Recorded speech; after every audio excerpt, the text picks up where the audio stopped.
The letter came on a Tuesday, but I didn't open it until Wednesday morning. I had been putting it off, letting it sit on the kitchen counter like a ticking bomb I wasn't ready to defuse. The return address was from a law firm I didn't recognize, and something about the weight of the envelope told me it wasn't good news. I was 62 years old. I had been married to Richard Thompson for 34 years. We had 2 daughters, a comfortable house in a decent neighborhood, and a retirement plan that was supposed to see us through our golden years without worry. That was the life I thought I had. The letter changed everything. I remember sitting at my kitchen table, the same table where I had served thousands of meals, where I had helped my girls with their homework, where Richard and I had planned vacations and dreamed about the future. I remember the sunlight coming through the window, the way it caught the dust motes floating in the air. I remember thinking how strange it was that the world looked so ordinary when my world was about to fall apart. The letter was from a collection agency. It said Richard had defaulted on a loan of $47,000. A loan I had never known about. A loan he had taken out against our house. Our house. The one we had bought together 22 years ago. The one we had raised our children in. The one we were supposed to retire in. I read the letter 3 times. Then I read it a 4th time, just to make sure I wasn't misunderstanding. The loan had been taken out 18 months ago. The payments had stopped 6 months ago. The bank was threatening foreclosure. My hands were shaking as I set the letter down. I couldn't breathe. I couldn't think. All I could feel was a cold, creeping dread that started in my stomach and spread through my entire body. Richard was at work. He had left that morning at his usual time, kissed me on the cheek, promised to pick up milk on his way home.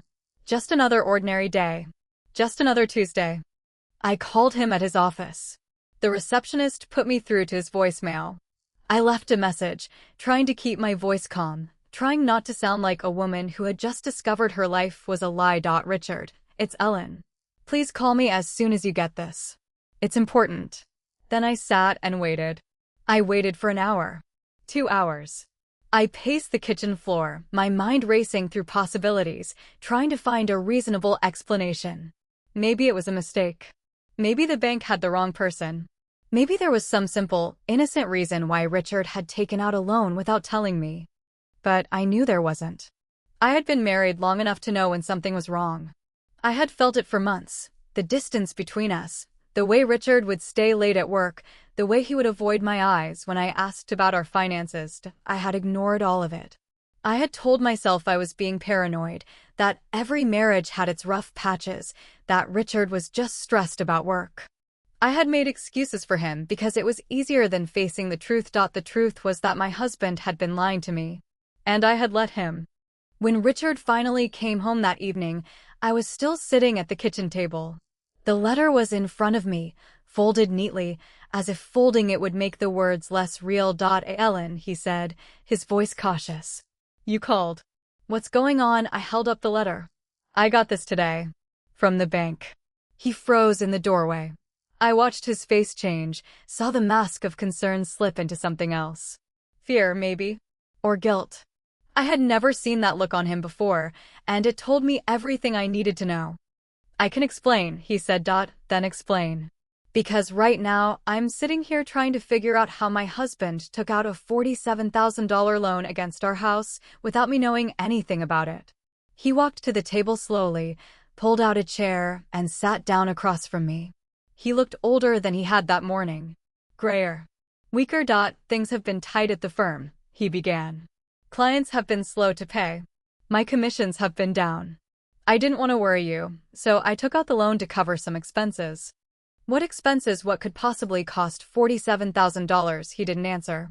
He just sat there, staring at his hands. Richard, I said, my voice rising. Tell me what you spent that money on. I invested it, he said finally.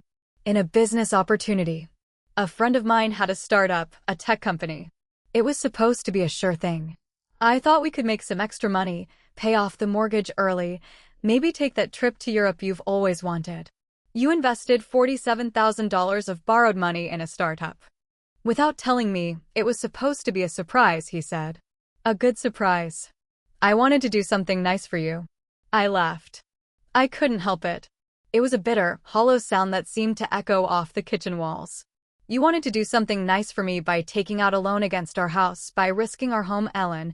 Please understand, please forgive you, please pretend that this is somehow okay. It's not okay, he said. I know it's not okay.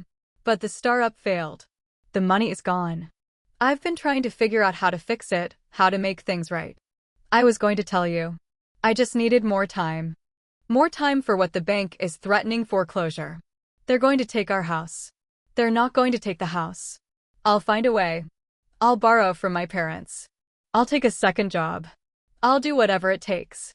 I looked at him, this man I had loved for 34 years, and I felt something shift inside me.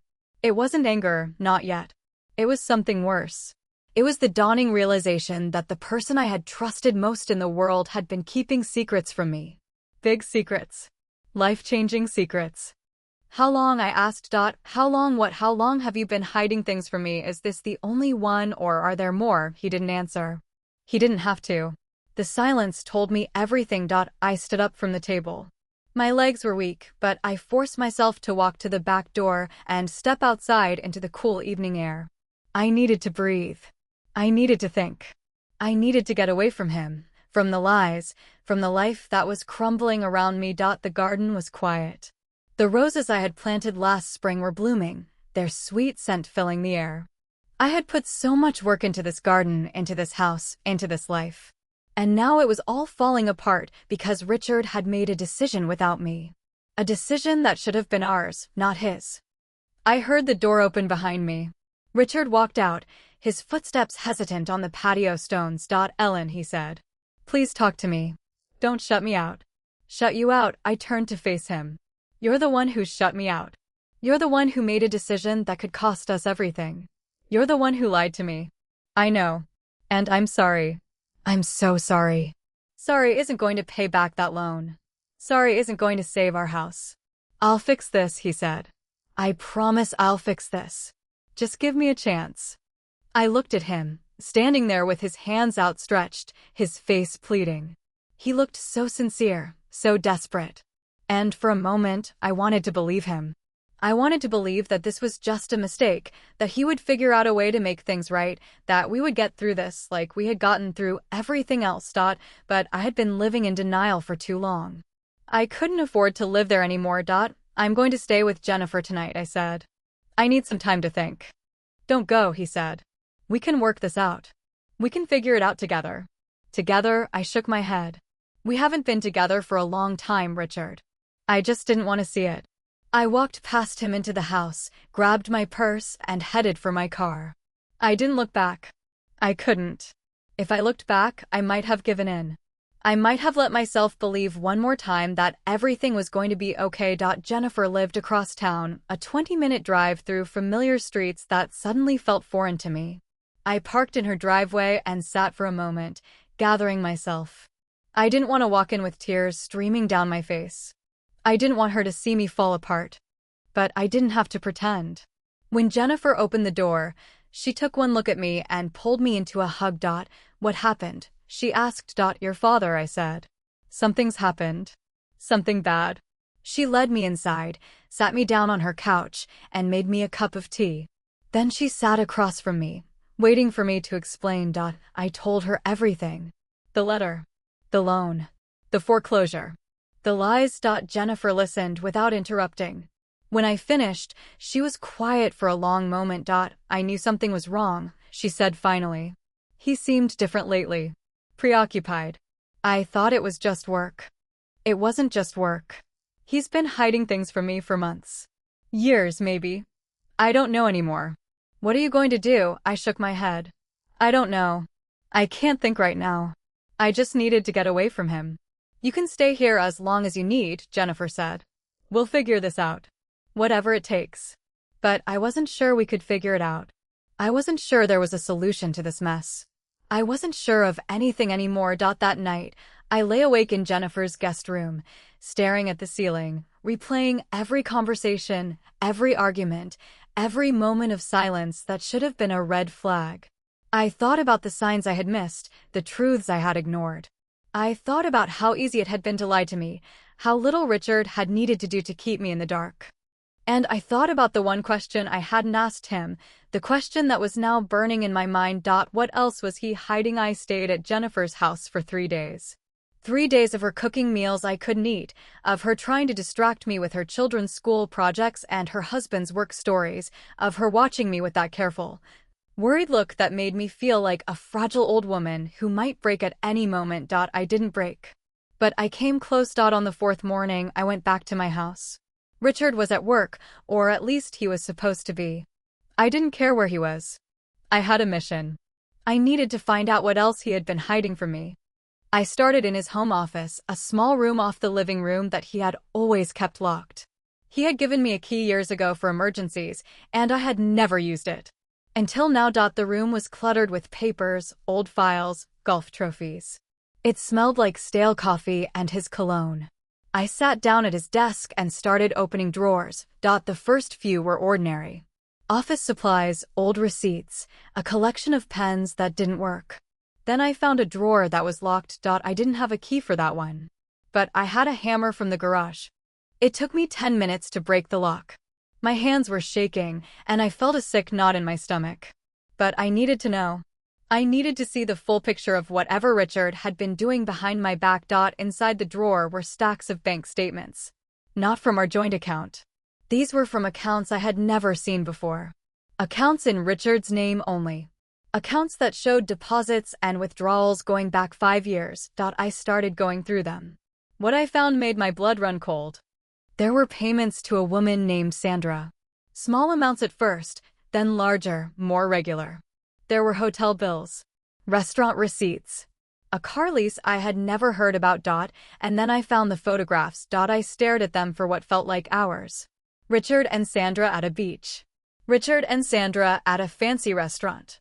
Richard and Sandra in a hotel room, wrapped in each other's arms. The betrayal hit me like a physical blow.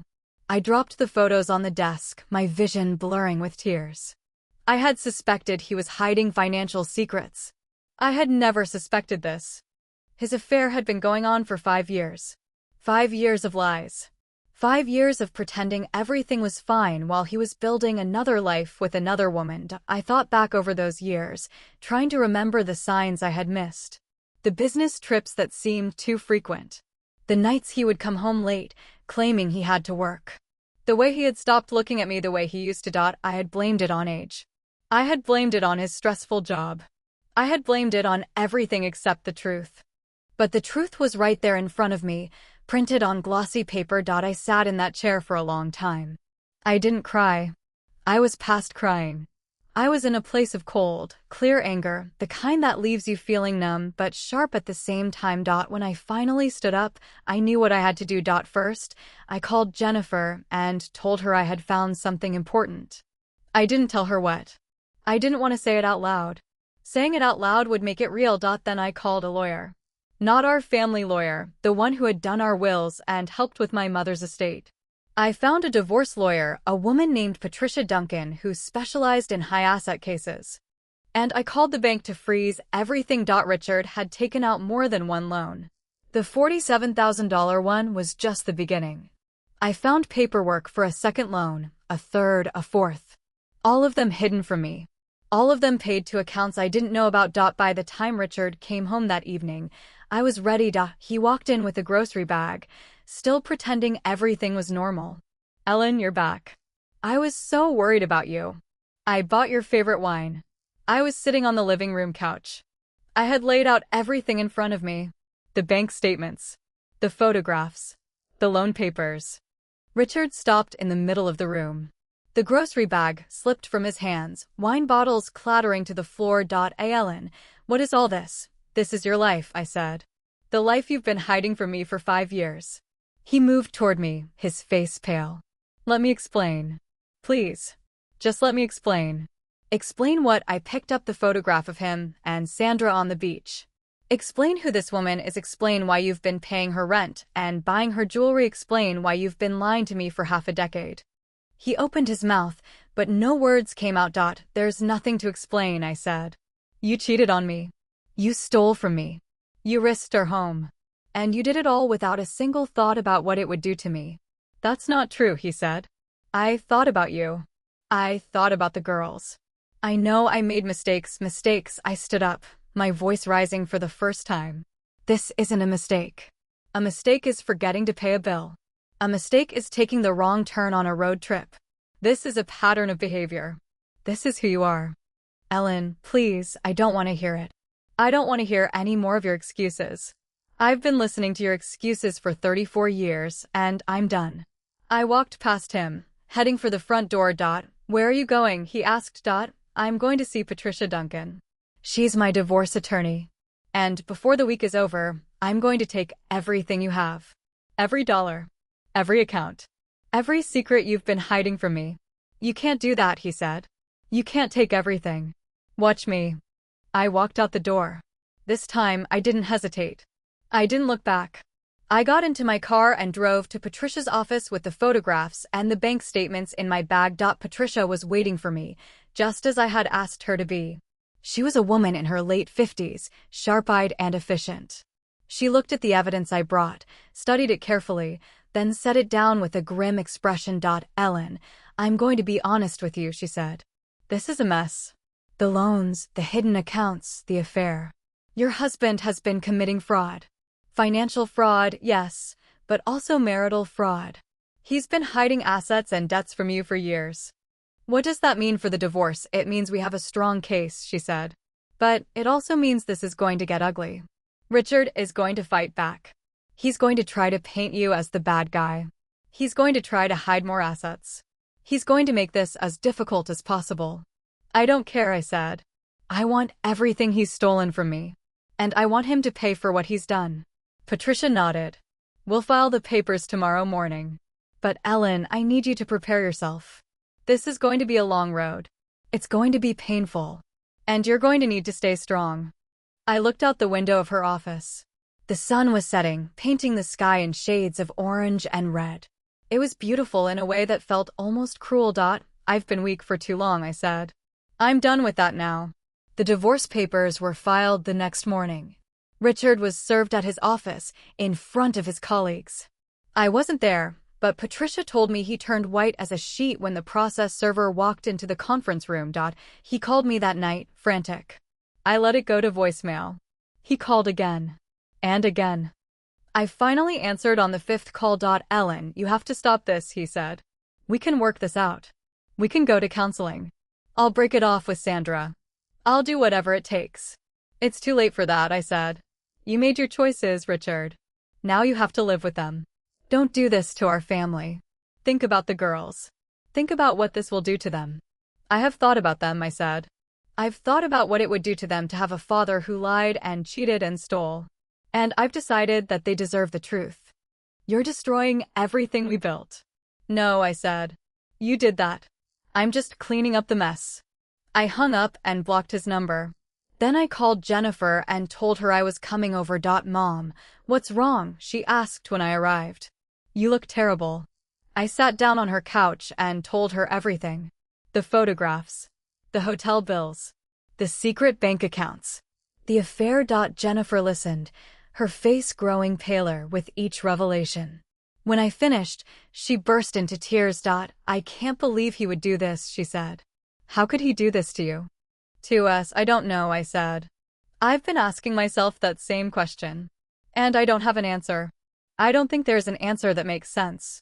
We need to tell Margaret, she said. She deserves to know. Margaret was in Chicago.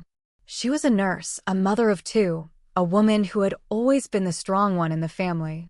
But even the strong ones can break. I called her that night. I told her the same story I had told Jennifer. Margaret was silent for a long time. When she finally spoke, her voice was cold and measured. Are you sure about this? She asked. Are you absolutely sure? I'm sure, I said. I have proof. Photographs. Financial records. Everything. Then I'll fly home, she said. I'll be there on Friday. No, I said. I need you to stay where you are and take care of your family. I can handle this. Mom, you don't have to handle it alone. We're your daughters. We're here for you. I closed my eyes, feeling a wave of exhaustion wash over me. I know you are. And that means more than you can imagine. But right now, I need to do this on my own. I need to prove to myself that I can. I understand, Margaret said. But if you need me, I'll be there in a heartbeat. Thank you, sweetheart. I love you. I love you too, Mom. I hung up the phone and sat in Jennifer's guest room, staring at the ceiling. The weight of everything I had discovered was crushing me. But underneath that weight was something else. Determination. I wasn't the same woman who had walked into Richard's office 4 days ago. That woman had been scared and confused, desperate to believe that everything was going to be okay. That woman was gone now. In her place was someone who knew the truth. Someone who was ready to fight for what was hers. Richard didn't know it yet, but he had made a terrible mistake. He had underestimated me.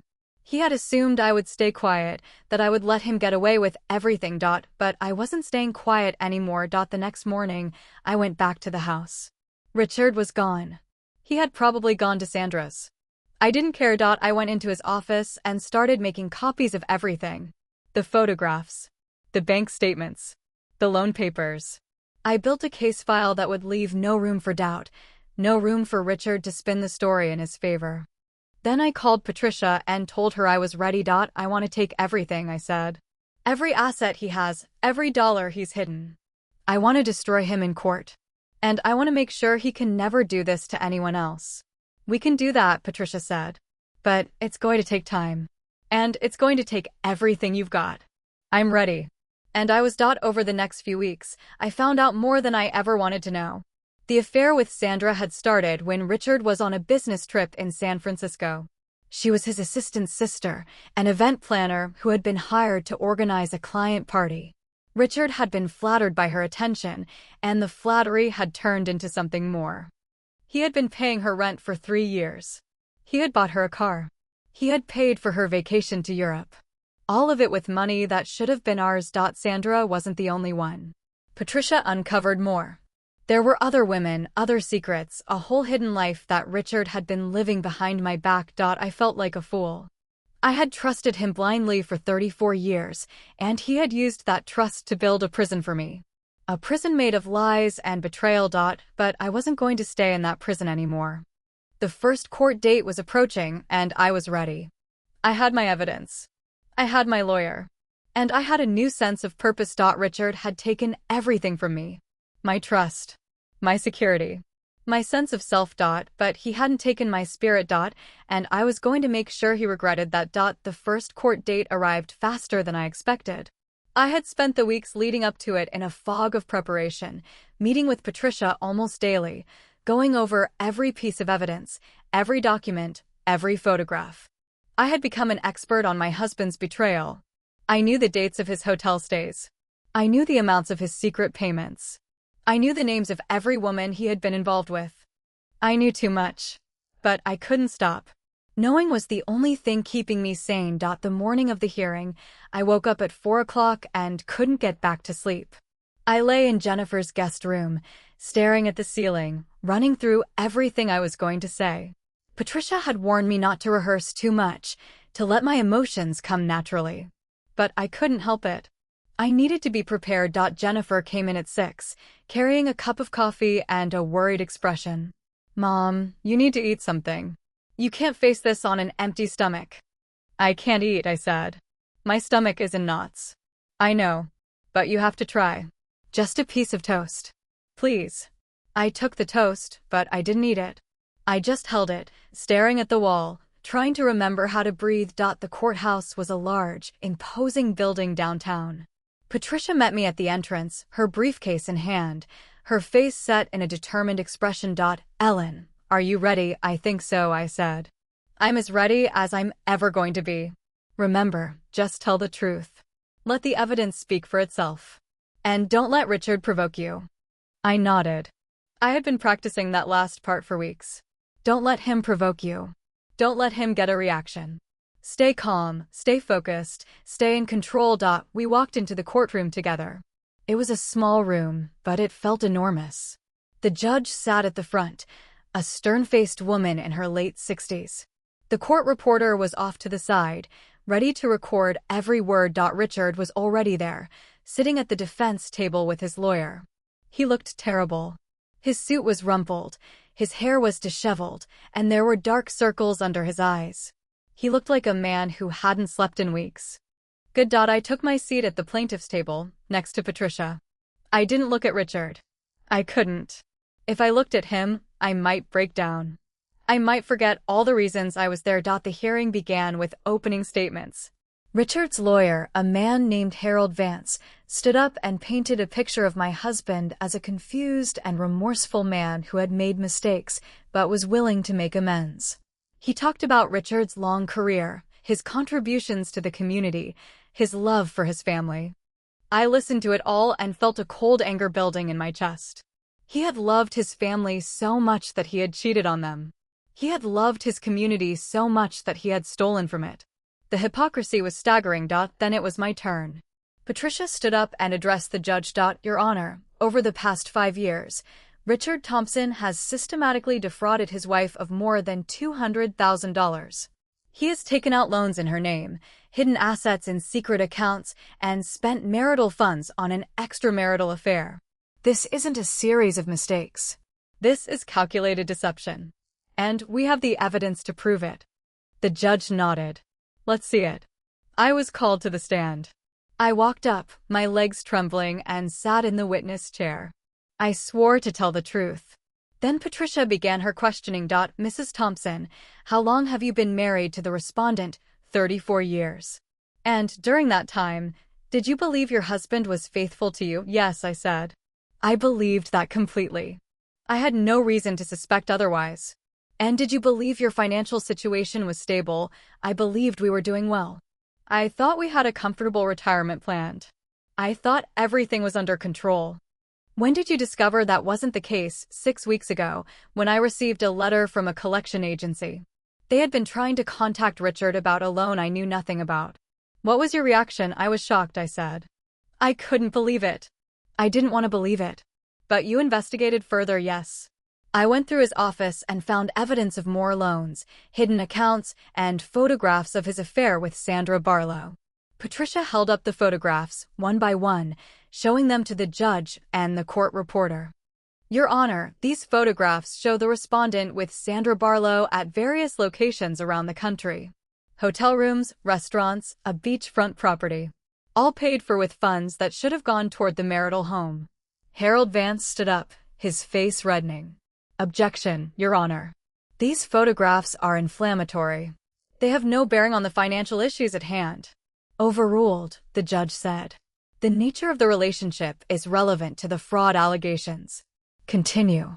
I sat in that witness chair for nearly 2 hours. Patricia asked me questions about every piece of evidence, every document, every secret Richard had kept. I answered as honestly as I could, my voice steady even though my hands were shaking. Then it was Harold's turn. He approached me with a smile that didn't reach his eyes. Mrs. Thompson, isn't it true that you never asked your husband about his work trips or his financial decisions? I trusted him, I said. I didn't think I needed to ask. Perhaps you didn't want to know. Perhaps you were content to live in a bubble of ignorance. I wasn't ignorant, I said, my voice rising. I was trusting. There's a difference.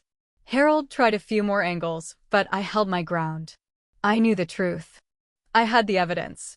And I was not going to let him twist my words. When I finally stepped down from the stand, I felt exhausted but relieved. I had done my part. I had told the truth. Now it was up to the judge. The hearing adjourned for a recess. Patricia and I went to a small room off the courtroom to wait for the judge's decision. Ellen, you did wonderfully, Patricia said.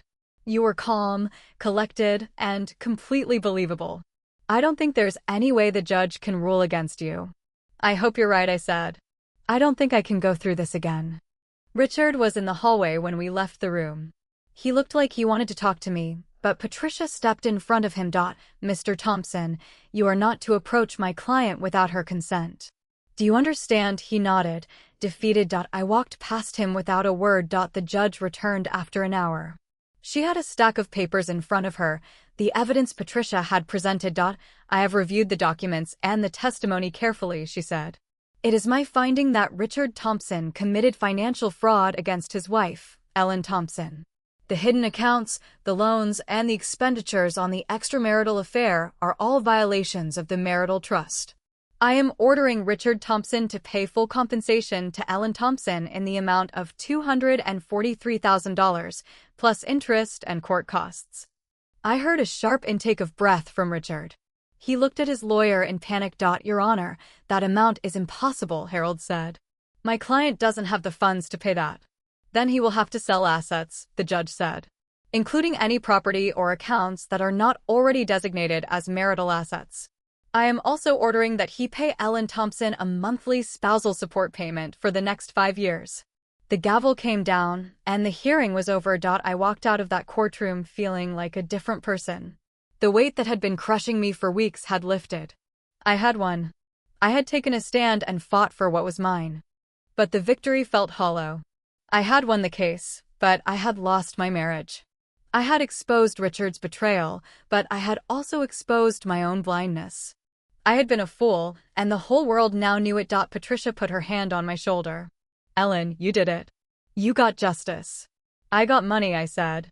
That's not the same thing. I know. But it's a start. And it's a lot more than most women in your position ever get. I nodded slowly. She was right. I had been given a chance to rebuild my life. A chance to start over. A chance to become someone I could be proud of. But first, I had to deal with the fallout. The newspaper ran a small article about the case. It didn't mention my name, but it mentioned Richard's, and that was enough. The word spread through our social circle like wildfire. The bridge club ladies knew. The church congregation knew. The whole community knew that Richard Thompson had cheated on his wife and stolen her money. I heard from friends who offered their support and others who offered their pity. I accepted both with grace, but I didn't let either define me. Margaret called from Chicago. Mom, I saw the article. Are you okay? I'm fine, I said. It's over. I got what I wanted. Good, she said. That's good. But I still wish I could have been there. Don't worry about it. I had Jennifer. I had Patricia. I had everything I needed. The girls want to see you. They've been asking about their grandmother. Can we come visit? I felt a pang in my chest. My grandchildren were the bright spot in all of this, the reminder that not everything in my life had been a lie. Of course, I said. Come whenever you want. I'll be here. Richard was not so lucky. His firm put him on administrative leave immediately. The scandal was too big to ignore. A partner who had been found guilty of financial fraud in his personal life could not be trusted with the firm's clients. He called me once, desperate. Ellen, please. You have to help me. I'm losing everything. I listened to his voice and felt nothing but pity. Pity for the man he had become. Pity for the life he had thrown away. I can't help you, Richard, I said. You did this to yourself. Now you have to live with it. I hung up and blocked his number again. I was done. I was done with his pleas and his excuses and his desperate attempts to drag me back into his mess. The next few weeks were busy. I worked with Patricia to finalize the divorce settlement. I started making plans for the future, figuring out what I wanted to do with my life now that it was no longer tied to Richard's. I thought about selling the house that held so many memories, both good and bad. I thought about moving to a smaller place, something that was just mine. I thought about traveling, taking the trips I had always wanted to take, but never had the courage to go on alone. But first, I had one more thing to do. I went to see Sandra. She lived in a small apartment on the other side of town. I knew because Richard's bank statements had shown the address. I drove there on a Saturday morning, my hands gripping the steering wheel so tightly that my knuckles were white. I didn't know what I was going to say to her. I didn't know if I wanted to yell or cry or just walk away. But I needed to see her.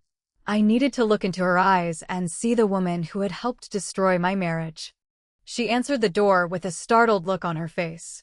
She recognized me immediately, of course. The photographs had made sure of that. Mrs. Thompson, she said, her voice trembling. I didn't expect. What are you doing here? I want to talk to you, I said. Just talk. That's all. She hesitated, then stepped aside to let me in. The apartment was small and messy, cluttered with boxes and half-packed suitcases. It looked like she was getting ready to move. Before you say anything, she started, I want you to know that I'm sorry. I know it doesn't make a difference, but I truly am sorry. I didn't know he was married. Not at first. When I found out, it was too late. I had already fallen for him. You were involved with him for 5 years, I said. Don't tell me you didn't know. I knew for the last 3, she admitted, hanging her head. And I stayed anyway. I know that was wrong. I know I was a fool. You were a fool, I agreed. But so was I. I was a fool to trust him. I was a fool to think he would never hurt me. We were both fools. She looked up, startled. You don't hate me, I considered the question. I had spent a lot of time thinking about Sandra, wondering what kind of woman would do what she did. But standing in her apartment, looking at her, I didn't see a villain. I saw a woman who had made terrible choices. A woman who was now facing the consequences of those choices. I don't hate you, I said. I'm angry at you. I'm disappointed in you. But I don't hate you. Richard is the one who made vows to me. Richard is the one who broke them. He used you just as much as he used me. She stared at me, tears streaming down her face. Thank you, she whispered. Thank you for saying that. I'm not saying it for you, I said. I'm saying it for me. I'm tired of carrying around all this anger. I'm tired of letting Richard's actions control my life. I'm moving on, and I can't move on if I'm still holding on to what he did. I turned to leave, then paused at the door. I hope you find what you're looking for, I said. I hope you find someone who will treat you with the respect you deserve. And I hope you never make a mistake like this again. I walked out of her apartment and didn't look back. I had done what I came to do. I had faced the woman who had been part of my betrayal, and I had let her go. That was the only way I could let go of my own pain. The drive home was quiet. I passed through familiar streets, past houses and shops, and the church where I had worshipped for 30 years. Everything looked the same, but everything felt different. I was different. I had changed in ways I was only beginning to understand. The old Ellen had been trusting and naive, a woman who believed in the goodness of the people she loved. The new Ellen was harder, more cautious, more aware of the darkness that lurked beneath the surface. But I was also stronger. I had survived something that could have broken me. I had stood up for myself when it would have been easier to stay silent. I had fought for what was rightfully mine, and I had won. That was something to hold on to. That was something to build on. When I got home, I went into the backyard and sat in my garden. The roses were still blooming, their petals bright against the green leaves. I had planted them with Richard, had dreamed of sitting in this garden with him in our old age. That dream was gone now. But the garden was still here. And so was I. I thought about the future. I didn't know what it would bring. I didn't know if I would ever love again, or if I would spend the rest of my life alone. But I knew one thing for certain. I would never be a victim again. I would never let anyone take advantage of me the way Richard had. I would never close my eyes to the truth, no matter how painful it was to see. The roses swayed in the breeze, and I felt a calm settle over me. The storm was over. The healing had begun. The phone call came at 7 in the morning. I was still in bed, half asleep, dreaming of nothing in particular. The sound of the ringing jarred me awake, and I fumbled for the receiver on my nightstand. Mom. It was Jennifer's voice, but it sounded strange. Urgent. Mom, you need to come to the hospital. It's Dad. I sat up straight, my heart pounding. What happened? Is he okay? He had a heart attack. They think he's going to be fine, but they're keeping him overnight for observation. He's been asking for you. I didn't know what to say. After everything that had happened, after all the court battles and the accusations and the anger, Richard was asking for me. The man who had lied to me for years, who had stolen from me and betrayed me, was lying in a hospital bed and calling my name. I'll be there, I said. I hung up the phone and sat on the edge of the bed, trying to process what I had just heard. Richard had a heart attack. Richard wanted to see me. Richard might die. The anger I had been carrying for months suddenly felt small and insignificant. There were more important things than anger. There were more important things than money and betrayal and revenge. There was forgiveness. I dressed quickly and drove to the hospital. The drive was a blur. I don't remember the streets or the traffic or the parking lot. I just remember walking into the building, asking for Richard's room, and waiting for the elevator. Jennifer was waiting for me in the hallway. She looked tired, her eyes red-rimmed. Mom, he's been asking for you since they brought him in. He keeps saying your name. How is he? He's stable. The doctor says it was a mild heart attack.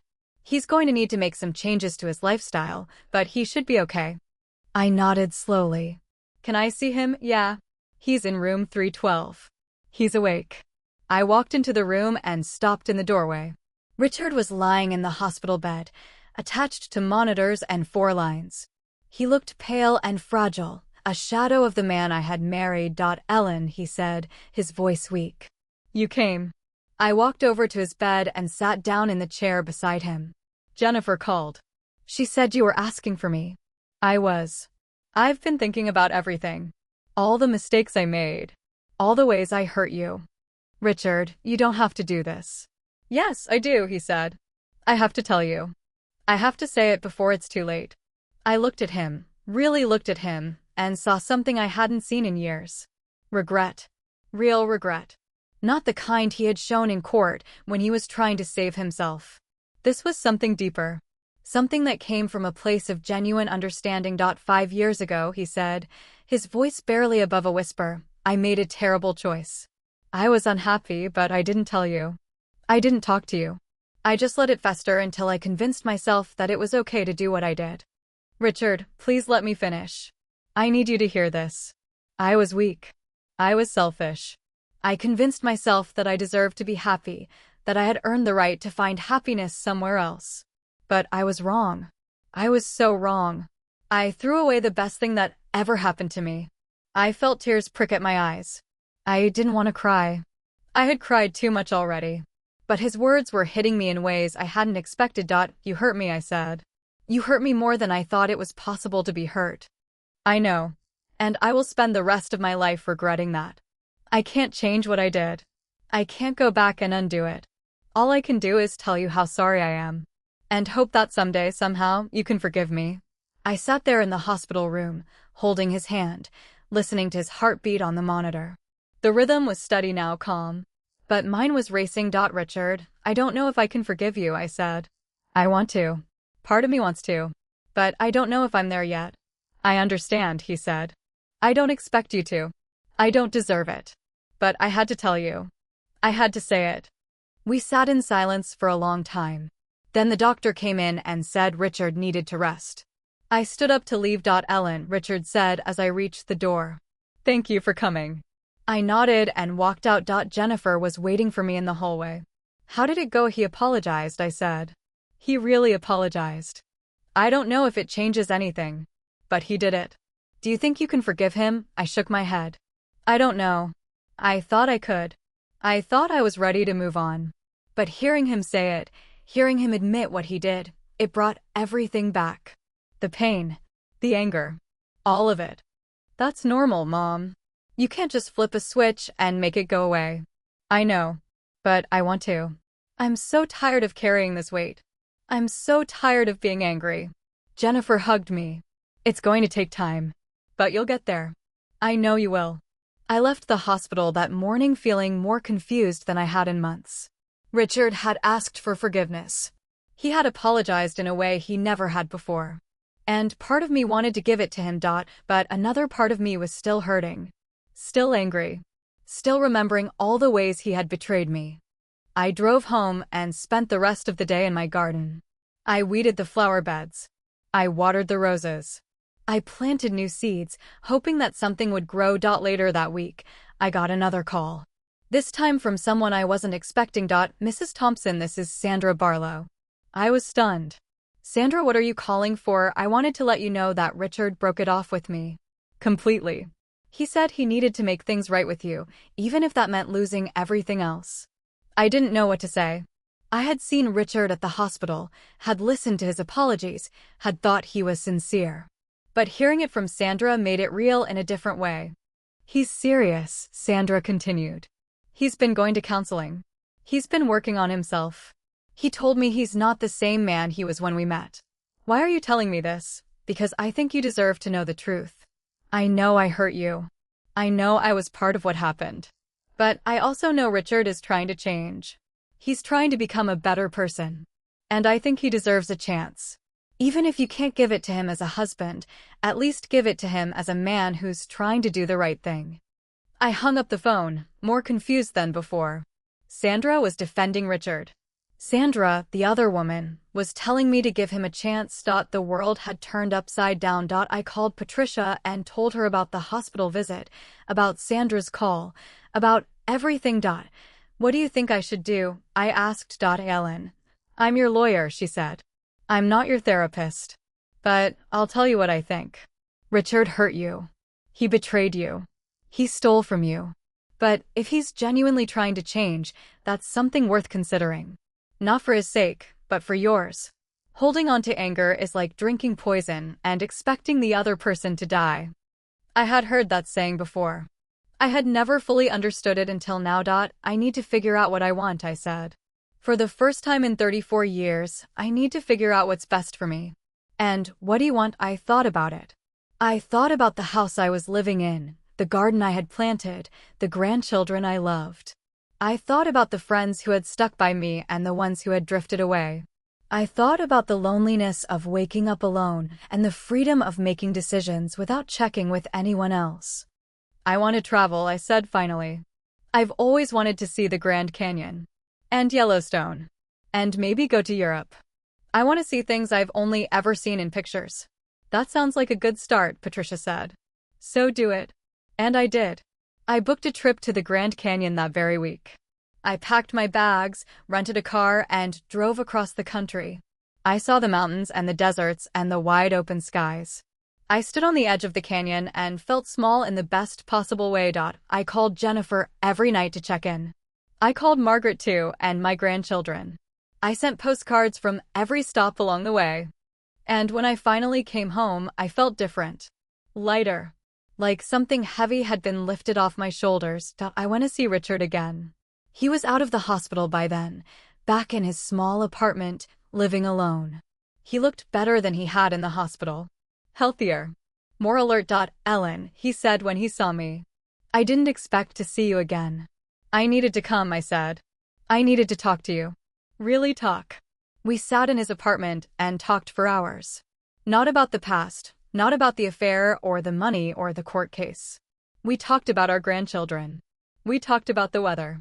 We talked about the books we were reading and the shows we were watching. It was normal. Comfortable. Like two old friends catching up. And as I walked out of his apartment that evening, I felt something I hadn't felt in a long time. Hope. Not for a reconciliation. Not for a second chance at marriage. But for something else. Something that looked a lot like peace. The letter arrived on a Monday, slipped under my door like a secret. I found it when I came back from my morning walk, a plain white envelope with no return address, just my name written in handwriting I didn't recognize. I opened it standing in my foyer, still holding my walking shoes. Inside was a single sheet of paper, typed, with no salutation or signature. I know what Richard did. I know about the money. I know about the other women. There's more you haven't found. Meet me at the coffee shop on Elm Street tomorrow at 10. Come alone. I read the letter 3 times. My hands were shaking by the time I finished. Who had sent this? What else was there? And why did they want to meet me in secret? I called Jennifer first. She was at work, but she answered on the second ring. Mom, is everything okay? Something happened, I said. I got a letter. An anonymous letter. Someone says they know more about Richard's secrets. They want to meet me tomorrow. Don't go, Jennifer said immediately. That sounds dangerous. It could be anyone. I have to go, I said. I need to know what else there is. I need to know the whole truth. Mom, please. Let me come with you. Or call the police. At least tell someone where you're going. I'll tell you. I'll text you when I get there. But I have to do this alone. This person wants to meet me in private. If I bring someone else, they might not show. Jennifer was silent for a long moment. Fine. But you text me the address. And you call me the moment it's over. I promise. The next morning, I arrived at the coffee shop 10 minutes early. It was a small place, tucked between a bookstore and a laundromat, with mismatched furniture and the smell of fresh pastries. I ordered a cup of tea and sat at a table by the window, watching the door. At exactly 10 o'clock, a woman walked in. She was younger than me, maybe 45, with dark hair and sharp eyes. She scanned the room, spotted me, and walked over to my table. Mrs. Thompson, she asked. Yes. She sat down across from me. My name is Karen. I used to work at Richard's firm. I was his administrative assistant before Sandra. I felt a chill run down my spine. You knew about the affair. I knew about a lot of things, she said. I knew about the hidden accounts. I knew about the loans. I knew about the other women. And I knew about something else. Something you haven't discovered yet. What is it? Karen leaned forward, her voice dropping to a whisper. Richard didn't just steal from you. He stole from the firm. He was embezzling money from clients and funneling it into his personal accounts. That's what the loans were covering up. That's what all the secrecy was about. I stared at her, my mind racing. That's illegal. That's fraud. It's federal fraud, she said. And if anyone finds out, Richard is going to prison. Why are you telling me this? Karen looked down at her hands. Because I was involved. I helped him cover it up at first. I didn't know what he was doing until it was too late. Then I was in too deep to say anything. But I've been living with the guilt for years. I can't do it anymore. Does anyone else know? Not yet. But I have evidence. Paper trails, emails, bank records. Everything. I've been holding on to it, waiting for the right moment to come forward. Why now? She met my eyes. Because I heard about the divorce. I heard about what he did to you. And I thought you deserved to know the truth. All of it. I sat back in my chair, trying to process what she had just told me. Richard had been embezzling from his own clients. He had been committing federal crimes. And I had been married to him for 34 years without knowing any of it. What do you want me to do with this information? I asked. I want you to decide, Karen said. You're the one he hurt the most. You should be the one to decide what happens next. I need to think about this, I said. This is a lot to take in. I understand. Here's my number. She slid a business card across the table. Call me when you've made up your mind. But don't wait too long. If the firm finds out before you do anything, they'll cover it up. They'll bury the evidence and protect themselves. This is your only chance to hold him accountable. She stood up and walked out of the coffee shop, leaving me sitting at the table with my cold tea and my racing thoughts. I called Patricia as soon as I got home. Ellen, you sound upset. What happened? I met with someone. Someone who used to work at Richard's firm. She told me Richard was embezzling money from clients. Federal fraud. She has evidence. The line was silent for a moment. Are you sure about this? I'm sure. She showed me documents. She's willing to come forward. But she wants me to decide what to do with the information. Ellen, this is serious. If Richard is convicted of federal fraud, he could go to prison. He could lose everything he has left. I know. That's what I'm trying to figure out. Do I turn him in? Do I let him face the consequences of what he's done? Or do I walk away and let the past stay in the past? Ellen, I can't make this decision for you. This is your choice. But whatever you decide, I'll support you. I spent the next few days in agony. I couldn't sleep. I couldn't eat. I kept going back and forth in my mind, weighing the possibilities. If I turned Richard in, he would go to prison. He would lose his reputation, his freedom, everything he had left. If I didn't, he would get away with it. He would never face justice for what he had done. I thought about the children. Margaret and Jennifer. What would it do to them to see their father convicted of a federal crime? What would it do to the grandchildren, who would grow up knowing their grandfather was a criminal? But I also thought about the clients Richard had stolen from. Ordinary people, probably, people who had trusted him with their money. People who might be struggling because of what he had done. They deserved justice too. I called Jennifer and told her everything. Mom, you can't be serious, she said. You can't turn Dad in. He's still our father. He's still the grandfather of my children. He's also a criminal, Jennifer. He stole from people who trusted him. He stole from me. How is that any different? It's different because he's family. Family protects each other. Family doesn't steal from each other, I said. Family doesn't lie and cheat and betray. Family doesn't commit fraud. Jennifer was quiet for a long time. Then she said, "What are you going to do?" "I don't know yet. I need more time." But I didn't have more time. The next day, I got another letter. This one was from Richard's firm, addressed to me personally. I opened it with trembling hands. "Mrs. Thompson, we are writing to inform you of an internal investigation into the financial activities of Richard Thompson.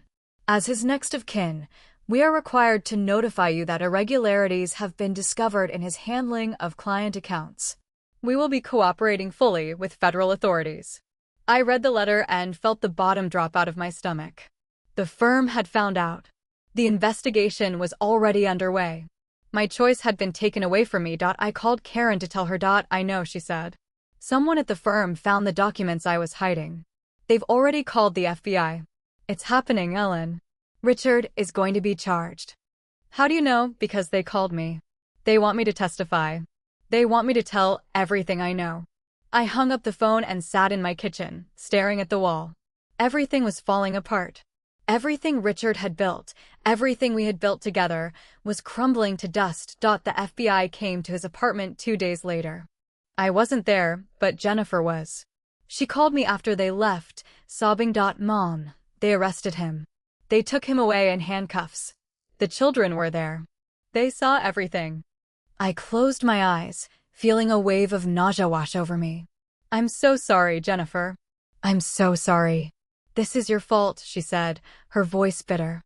If you hadn't gone to that coffee shop, if you hadn't talked to that woman, if you had just let it go, none of this would have happened. Jennifer, I didn't make the choice. The firm found out on their own. It was already happening. It doesn't matter. You could have stopped it. You could have warned him. You could have done something. I didn't know what to say. I couldn't defend myself. She was right that I had been involved. I had been part of the chain of events that led to Richard's arrest. But I hadn't wanted it to happen this way. I love you, I said. I know you're angry. I know you're hurt. But please don't shut me out. We have to get through this together. She didn't answer. She just hung up. I sat in my kitchen, alone, trying to figure out how to rebuild my life again.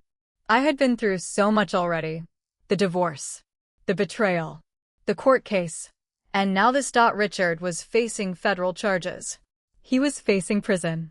He was facing the complete destruction of everything he had worked for. And I couldn't help him. I didn't even know if I wanted to. The media picked up the story. It was in the newspapers, on the local news, everywhere. Richard Thompson, disgraced accountant, accused of embezzling more than $1 million from his own clients. People I knew started calling me, asking questions, offering condolences. I didn't answer the phone. I couldn't handle the pity and the gossip and the endless speculation. The only person I talked to was Patricia. Ellen, I know this is difficult, she said. But you need to prepare yourself. Richard is going to need to make a plea deal. He's going to need to cooperate with the investigation. And you might need to testify. Testify against him, not against him. On his behalf. Character witness. If you're willing to do that, it could help. I thought about it. After everything Richard had done, everything he had put me through, would I be willing to stand up in court and speak on his behalf? I'll do it, I said. For the sake of the children. For the sake of the grandchildren. For the sake of the family we used to be. Are you sure about this? I'm sure. I can't undo what he did. But I can try to make the consequences a little easier. The trial wasn't scheduled for months. But Richard's lawyers reached out to me, asking if I would be willing to meet with him. I agreed. We met in the visiting room at the county jail. He was in an orange jumpsuit, his hands cuffed to the table. He looked broken, hollow, nothing like the man I had known. Ellen, he said. I didn't think you would come. I came for the children, I said. I came to tell you that I'm going to testify on your behalf. Character witness. He stared at me, tears streaming down his face. Why would you do that? After everything I've done, because I'm trying to be a better person, I said. Because I'm trying to let go of the anger. Because I want to be able to look at myself in the mirror and know that I did the right thing. I don't deserve this, he said. I don't deserve your kindness. No, I agreed. You don't. But that's not the point. The point is that I deserve to be free of this. Free of the hatred. Free of the bitterness. Free of everything you've done to me. He was quiet for a long time. Then he said, "Thank you, Ellen. Thank you for everything." The trial was set for late autumn, but Richard's lawyers managed to push it back to the spring. They said they needed more time to prepare, more time to gather evidence, more time to build a defense. I knew what it really was. They were buying time, hoping the public would forget, hoping the scandal would fade. But it didn't fade. It grew. The newspapers ran stories every week, each one more sensational than the last. Richard had been named in a federal investigation. Richard had been linked to other financial crimes. Richard had been hiding money in offshore accounts. I didn't know if any of it was true, but I knew it didn't matter. Richard's reputation was gone, and nothing was going to bring it back. I spent the winter preparing for my testimony. Patricia helped me go over what I would say, how I would say it. She warned me that Richard's defense team would try to paint me as an angry ex-wife, a woman seeking revenge. I had to stay calm. I had to stay focused. I had to tell the truth without letting my emotions get in the way. Jennifer still wasn't speaking to me. She had made it clear that she blamed me for what had happened, even though I had done nothing to cause it. I tried calling her. I tried texting her. I left voicemails and sent letters. She never responded. Margaret was different. She flew in from Chicago 3 weeks before the trial and showed up at my door with a suitcase and a determined expression. Mom, I'm staying with you, she said. I don't care what anyone else thinks. I'm here to support you. I hugged her and cried. I had been holding everything in for so long, pretending to be strong, pretending that everything was okay. But it wasn't okay. It had never been okay. And having Margaret there made me realize how much I needed someone to lean on. Thank you, I said. I didn't know how much I needed this. Mom, you don't have to thank me. You're my mother. I'm not going to let you go through this alone. Margaret was everything I needed. She made me breakfast in the mornings. She took me for walks in the afternoons. She sat with me in the evenings and listened while I talked about my fears, my regrets, my hopes for the future. Are you really going to testify on his behalf? She asked one night. I have to, I said. I know it sounds crazy. I know everyone thinks I should hate him. But I'm not doing it for him. I'm doing it for me. How is that for you? I thought about it. Because I don't want to be the kind of person who holds on to anger forever. I don't want to be bitter and resentful for the rest of my life. If I testify on his behalf, it means I'm ready to move on. It means I'm ready to let go. Margaret reached across the table and squeezed my hand. I understand. I don't agree with it. But I understand. The day of the trial arrived faster than I expected. I woke up at dawn, my stomach in knots. Margaret had laid out my suit the night before, a navy blue one that made me look professional and composed. I put it on, added my mother's pearl necklace, and stared at myself in the mirror. You can do this, I told myself. You've been through worse. You survived Richard's betrayal. You survived the divorce. You can survive this. The courthouse was the same one where the divorce had been heard.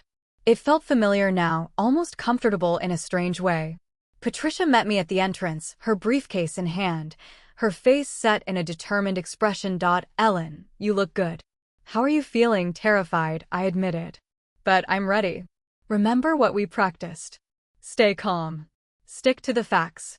Don't let them provoke you. I nodded and followed her inside. The courtroom was packed. Reporters sat in the back row, their notebooks ready. Richard was at the defense table, flanked by his lawyers. He looked even worse than he had in the jail visiting room. His suit was too big for him, hanging off his shoulders like a tent. His face was gaunt, his eyes hollow. I sat down at the plaintiff's table with Patricia. I didn't look at Richard. I couldn't. The proceedings began with opening statements. The prosecutor laid out the case against Richard, detailing the embezzlement, the hidden accounts, the systematic fraud that had gone on for years. The evidence was overwhelming. I had seen some of it already, the documents Karen had shown me. But seeing it laid out in open court, for everyone to see, made it feel more real. Richard's defense team argued that he had made mistakes, but that he had been under immense pressure from his firm to meet targets. They tried to paint him as a victim of a system that had demanded too much of him. I listened and felt a cold anger building in my chest. It was the same old story. Richard was never responsible for his own actions. There was always someone else to blame. Then it was my turn to testify. I walked to the witness stand, my legs trembling. I swore to tell the truth. Then the prosecutor began his questioning. Mrs. Thompson, how long were you married to the defendant? 34 years. And during that time, did you ever have reason to believe he was engaged in illegal activities? No, I said. I trusted him completely. He was my husband. I believed everything he told me. Did he ever discuss his financial dealings with you? Rarely. He told me he handled everything, that I didn't need to worry about it. I believed him. The prosecutor continued with his questions, walking me through the evidence, the hidden accounts, the secret loans. I answered as honestly as I could, my voice steady even though my hands were shaking. Then it was the defense team's turn. Richard's lawyer approached me with a smile that didn't reach his eyes. "Mrs. Thompson, isn't it true that you and your husband had a troubled marriage? All marriages have their ups and downs," I said. But I didn't know about his criminal activities until after the divorce. "Are you telling this court that you had no idea your husband was embezzling money?" "That's exactly what I'm telling you. He kept it from me. He kept everything from me. Even though you were married for 34 years. Even though you shared a home and a family, I shared a home and a family with a man I thought I knew. I didn't know the real him. I never did." The lawyer tried a few more angles, but I held my ground. I had practiced for this. I had prepared for this. I wasn't going to let him trip me up. After my testimony, I sat back down at the table with Patricia. She gave me a small, reassuring smile. "You did great," she whispered. I nodded, too exhausted to speak. The trial continued for 2 more weeks. I attended every session, sitting in the front row, watching as the evidence was presented. Richard's former colleagues testified.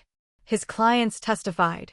Karen testified, admitting her role in the cover-up and expressing her remorse. The jury was out for 3 days. Then they came back with a verdict. "Guilty." I sat in the courtroom as the verdict was read, feeling a strange mixture of emotions. Relief that it was over. Sadness for the man I had once loved. Anger that he had done this to himself. Richard was sentenced to 5 years in federal prison. He would serve his time in a facility 300 miles away. He would be 59 years old when he got out. After the sentencing, Richard's lawyer approached me. "Mrs. Thompson, Richard would like to speak to you. Privately. Just for a moment." I hesitated. Then I nodded. They brought him into a small room, still in his suit, still looking broken. I sat across from him, my hands clasped in my lap. "Ellen," he said, his voice hoarse. "I want to thank you. For testifying. For everything. I did what I thought was right," I said. "I know. And I know I don't deserve it. I never deserved you. I never deserved any of it." "Richard, stop. This isn't a confession. This is a conversation. Talk to me like a human being." He looked at me, really looked at me, and I saw something in his eyes I hadn't seen in years. Vulnerability. Honesty. "I'm going to prison," he said. "I'm going to lose everything. But I want you to know that I'm going to try to be better. I'm going to try to change. For myself. For the children. For everyone I've hurt. That's all anyone can ask," I said. "Will you visit me?" I thought about it. The long drive to the prison. The uncomfortable room. The awkward conversation. "I don't know," I said. "I'll think about it." That's more than I deserve. I stood up to leave. At the door, I turned back to look at him. He looked small, defeated, broken. "Richard," I said. "Good luck. I hope you find what you're looking for." I walked out of the room and didn't look back. The door clicked shut behind me, and I felt a weight lift off my shoulders. It was over. Finally, truly over. Margaret was waiting for me in the hallway. "Mom, are you okay?" "I think I am," I said. For the first time in a long time, I think I'm okay. She hugged me, and I let myself cry. I cried for the life I had lost, the marriage that had failed, the future that would never be. But I also cried for the new life I was building. The life that was just beginning. The summer after Richard's sentencing was the quietest I had ever known. The house felt different without the weight of secrets pressing down on every room. I could breathe again. I could sleep through the night without waking up in a cold sweat, reaching for a phone that wasn't ringing. Margaret stayed with me for another month before she went back to Chicago. She didn't want to leave, but she had her own family to think about, her own life to live. "Mom, are you sure you're going to be okay?" she asked on her last morning. We were sitting in the kitchen, drinking coffee like we had done every day since she arrived. "I'm sure," I said. "I have my garden. I have my friends. I have my book club. I have plenty to keep me busy. If you need anything, anything at all, you call me. Day or night. I will, sweetheart. I promise." She hugged me tightly, and I felt a lump form in my throat. I had been so lucky to have her. So lucky to have someone who believed in me, who stood by me, who refused to let me drown in my own pain. After Margaret left, I spent my days in the garden. The roses were in full bloom, their red petals bright against the green leaves. I had planted new flowers too, lavender and daisies and marigolds. The garden was my sanctuary, the one place where I could forget about the past and focus on the present. Jennifer still wasn't speaking to me. I had tried everything. I had called, texted, written letters. I had showed up at her house with her favorite cookies. She wouldn't even open the door. It broke my heart. I understood that she was angry, that she needed to process everything in her own way. But I missed her. I missed my daughter. I missed my grandchildren. One afternoon in August, I got a call from an unknown number. I almost didn't answer it, but something made me pick up. Mom, it was Jennifer's voice, hesitant and soft. Jennifer, I said, my heart skipping a beat. Is everything okay? I'm sorry, she said. I'm sorry for everything. I've been so angry, but I shouldn't have taken it out on you. It's okay, I said. I understand. You were hurting. That's not an excuse. I should have been there for you. I should have been a better daughter. Jennifer, you don't have to apologize. You're my daughter. I love you. I will always love you no matter what. She was quiet for a moment. Then she said, I want to see you. I want to come over. Can I come over? Of course, I said. I'm home. I'll always be home. She arrived an hour later, carrying a box of pastries and a bouquet of flowers. She looked tired, her eyes red-rimmed, but she was smiling. Mom, she said. I'm so sorry. I hugged her and held on tight. I'm sorry too. I'm sorry for everything that happened. I'm sorry for the way things turned out. None of it was your fault, she said. I know that now. I was just so angry at everything. At Dad. At the situation. And I took it out on you. That wasn't fair. You were angry because you love your father. That's not a bad thing. I'm still angry at him, she admitted. I'm angry at what he did to you. I'm angry at what he did to our family. I'm angry that he let us down so badly. I'm angry too, I said. But I'm trying to let it go. I'm trying to move forward. I want to try too, she said. I want to be a better daughter. I want to be a better person. We sat in the garden and talked for hours. She told me about her life, her children, her work. I told her about my garden, my book club, my plans for the future. For the first time in months, I felt like things were going to be okay. The fall came, bringing cooler weather and shorter days.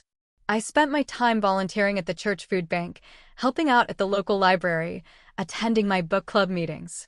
I had made new friends, people who didn't know my history, people who saw me as I was now. It felt good to be seen.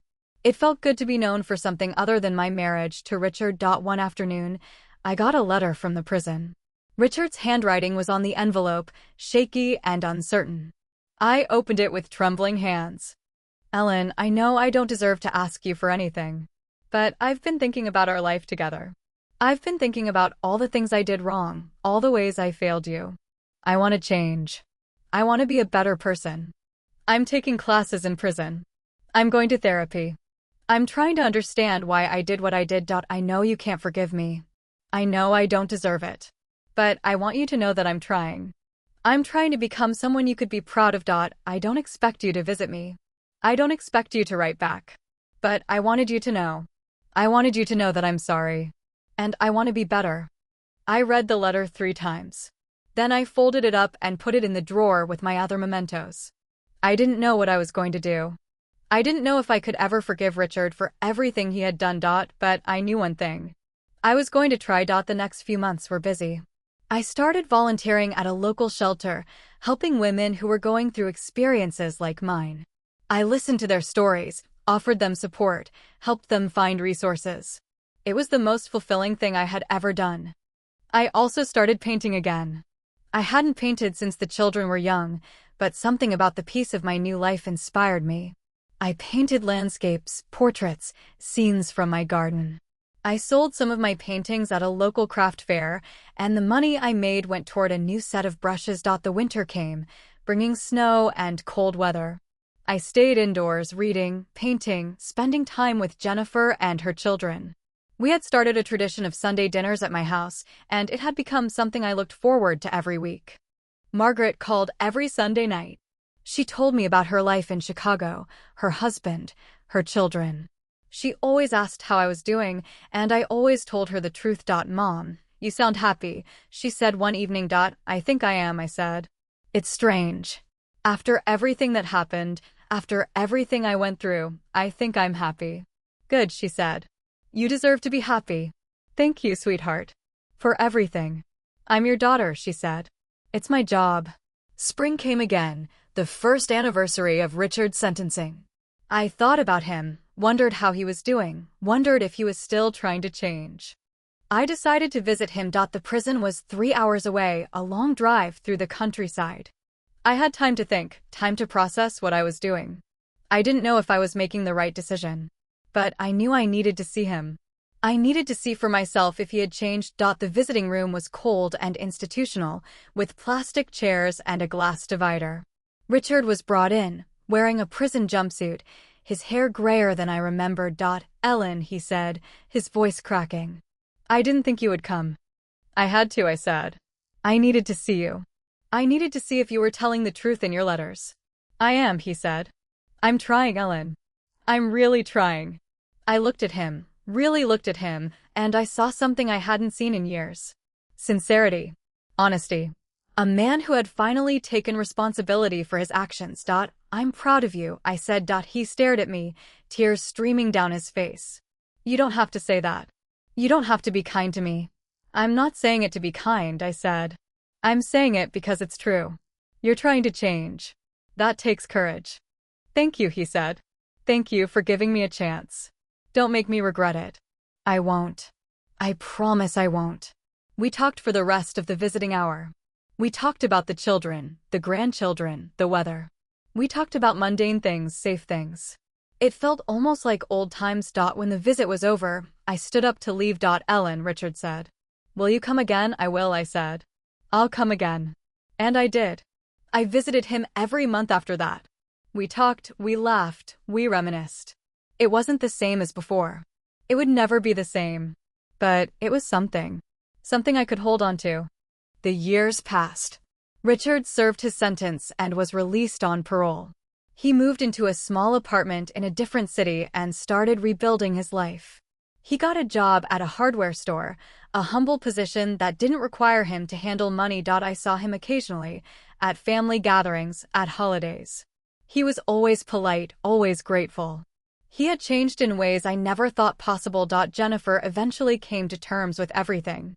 She and Richard started talking again, repairing their relationship slowly but surely. Margaret was more cautious, but she too found a way to forgive. As for me, I continued to live my life. I painted, I gardened, I volunteered. I traveled to the Grand Canyon, just like I had always wanted. I stood on the edge of that great chasm and felt small in the best possible way. I had come so far from the woman who had signed that check on a Tuesday evening in September. I was stronger now, more resilient, more aware of the world around me. I had been betrayed. I had been hurt. I had been broken. But I had also been rebuilt. I had found a new purpose, a new identity, a new sense of self. And I knew, with absolute certainty, that I was going to be okay.